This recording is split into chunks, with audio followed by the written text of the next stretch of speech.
আসসালামু আলাইকুম everyone, welcome back to my channel. সবাইকে ঈদের অনেক অনেক শুভেচ্ছা। আজকে ঈদ স্পেশাল ডেজার্ট নিয়ে চলে এসেছি। তৈরি করে দেখাবো রসমালাই। একদম অথেন্টিক রসমালাই বানানোর চেষ্টা করেছি। আশা করি বরাবরের মতো আজকের রেসিপিটা আপনাদের কাছে ভালো লাগবে। তো রসমালাই তৈরি করার জন্য আমি এখানে 2 কেজি দুধের ছানা নিয়েছি, অর্থাৎ 8 কাপ দুধের ছানা। আর ছানার রেসিপি আমার চ্যানেলে অনেকগুলোই রয়েছে, তো এই জন্য আমি এটা আপলোড করিনি, কারণ এটা করতে গেলে ভিডিওটা অনেক বেশি বড় হয়ে যেত। তারপরেও আমি আপনাদের কাছে বলে দিচ্ছি। তো এখানে আমি 2 কেজি দুধ খুব ভালো মতো ফুটিয়ে নিয়েছি। ভালো মতো ফোটানো হয়ে গেলে চুলা বন্ধ করে আমি 2 মিনিট অপেক্ষা করেছি। 2 মিনিট পরে এখানে 1/4 কাপ পানি আর 1/4 কাপ ভিনেগার মেশানো এই পানিটা দিয়ে ছানাটাকে আমি কেটে নিয়েছি। তারপর ভালো মতো ধুয়ে এটাকে ঝুলিয়ে রেখেছিলাম প্রায় 1 ঘন্টা।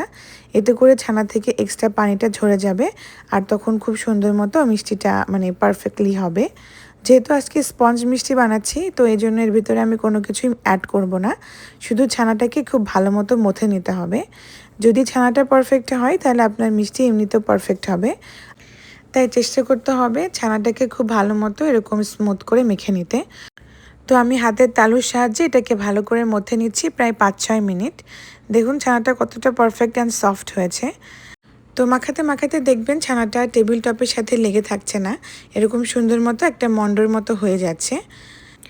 এখন এখান থেকে আমি 2টা ভাগে ভাগ করে নিচ্ছি, আর এটা আমি একটা বড় সাইজের রোল করে তারপরে ছোট ছোট করে রসমালাই শেপ দিয়ে নেব। তো যেটুকু সাইজ আপনারা প্রথমে করতে চান সেটুকু সাইজ করে এটাকে এভাবে কেটে নিতে হবে, তাহলে সবগুলো রসমালাই একদম পারফেক্ট হবে, পারফেক্ট সাইজের হবে। তো এইটা রসমালাই কিন্তু 2 রকমের হয়, একটা লম্বাটে হয়, একটা হচ্ছে গোল হয়। তো আমি আজকে লম্বাটে করেই বানাচ্ছি, আপনারা চাইলে গোল করেও বানাতে পারেন। তো আমি হাত দিয়ে প্রথমে গোল করে নিয়েছি, তারপর একদম স্মুথ করে এরকম ছোট লম্বা করে করে নিয়েছি। আর একটা জিনিস খেয়াল রাখবেন, মিষ্টিতে যেন কোনো ফাটল না থাকে। যদি ফাটল থাকে তাহলে কিন্তু মিষ্টি ফেটে যাবে। তো স্মুথ করে বানিয়ে নিতে হবে। তো এইভাবে আমি সবগুলো বানিয়ে নিয়েছি। তো আমার 2 কেজি দুধ দিয়ে অনেকগুলো রসমালাই হয়েছে। তো এই রসমালাইগুলোকে এখন প্রথমে আমরা শিরাতে জাল করব। তো একটা প্যানের ভিতরে আমি দিয়ে দিচ্ছি এখানে 1 কাপ চিনি। 1 কাপ চিনির জন্য আমি এখানে পানি দিয়ে দিচ্ছি 5 কাপ। সাথে ফ্লেভারের জন্য 3টে এলাচ দিয়ে দিয়েছি। এখন অপেক্ষা করব শিরা ফুটে ওঠা পর্যন্ত। শিরা যখন ভালো মতো ফুটে উঠবে তখন মিষ্টিগুলোকে আমি দিয়ে দেব। শিরাটা বেশি এটা পাতলা শিরাতে আমি জাল করব। শিরাটা এই জন্য আমি ঘন রাখিনি। এখন এই শিরার ভিতরে মিষ্টিগুলোকে দিয়ে ঢাকনা দিয়ে ঢেকে আমি অপেক্ষা করব 15 মিনিট। তো একদম 15 মিনিট আমি ঢাকনা দিয়ে এটাকে জাল করে নেব। মাঝে মাঝে আমি একটু এসে হাতল ধরিয়ে ঘুরিয়ে দেব, যাতে চারিদিকে মিষ্টিটা খুব ভালো মতো কুক হতে পারে। 15 মিনিট পরে যে দেখুন মিষ্টিগুলো কত সুন্দর হয়ে গেছে। আমার মিষ্টিতে যেহেতু অনেক বেশি পাতলা শিরা, এজন্য এখানে কোনো পানি আমি ইউজ করছি না। এই পাতলা শিরাতে মিষ্টিটাকে আমি জাল করে নেব প্রায় 25 মিনিট মতো। এই 25 মিনিটের ভিতরে মিষ্টিটা খুব পারফেক্টলি কুক হয়ে যাবে, আর শিরা ঢুকে মিষ্টিটা নিচের দিকে চলে যাবে।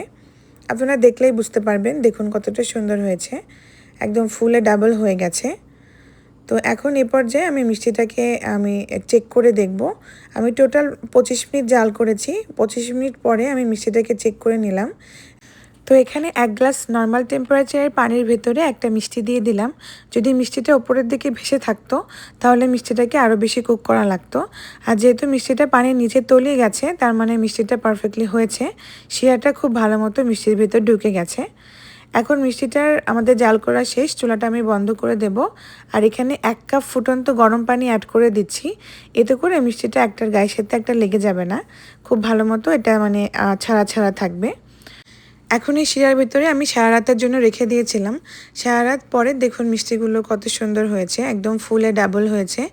আর মিষ্টিগুলোকে চাপ দিয়ে আমি একদম রস সব ফেলে দিচ্ছি। তারপরে আবার যখন শিরার মধ্যে দেব তখন মিষ্টিগুলো স্পঞ্জের মতো রসগুলো চুষে নেবে।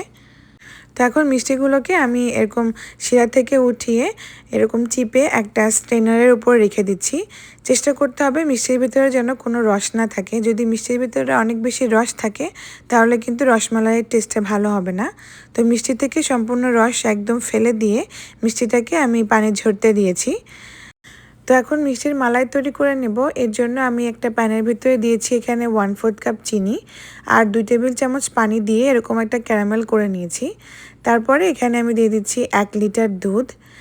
এই ক্যারামেলটা ব্যবহার করার কারণে মিষ্টিতে সুন্দর একটা কালার আসবে আর দেখতে একদম দোকানের মতো হবে আর খেতেও একদম মাশাআল্লাহ খুব মজার হয়।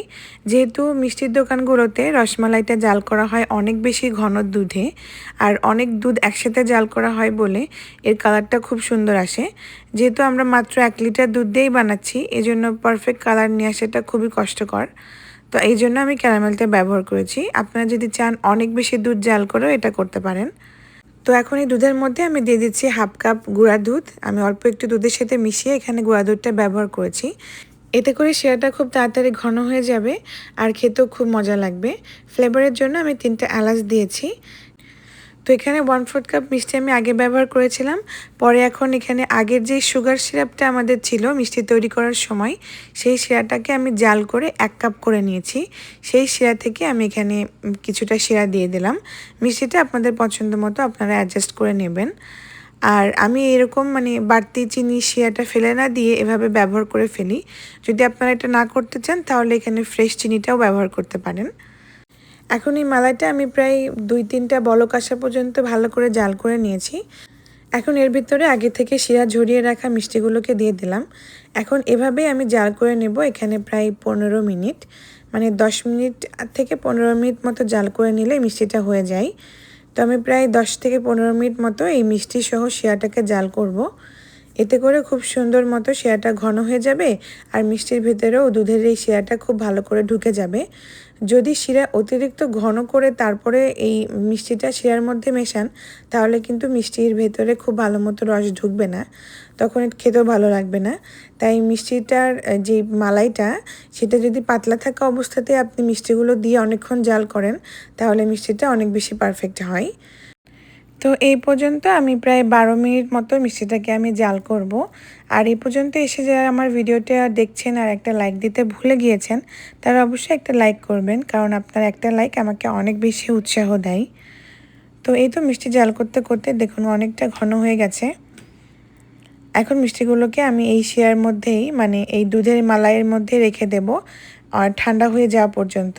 যখন খুব ভালো মতো ঠান্ডা হয়ে যাবে সেই পর্যায়ে এটাকে আমি ফ্রিজে রেখে দেব আরও 2 ঘন্টা, তারপরে সার্ভ করব। তো ফিরে আসলাম আর মিষ্টিটা ঠান্ডা হয়ে একদম সেট হয়ে যাওয়ার পর। আর দেখুন এই পর্যায়ে মিষ্টিটার কালারগুলো চেঞ্জ হয়ে গেছে আর রসটা অনেক ঘন হয়ে এসেছে আর মাশাআল্লাহ একদম দোকানের মতো হয়েছে, তাই না? আর খেতে মাশাআল্লাহ কি বলবো, এত মজা, আমার নিজেরই বিশ্বাস হচ্ছিল না যেটা আমি বানিয়েছি। আমার নিজের উপরে নিজে প্রাউড হয়েছে আর কি।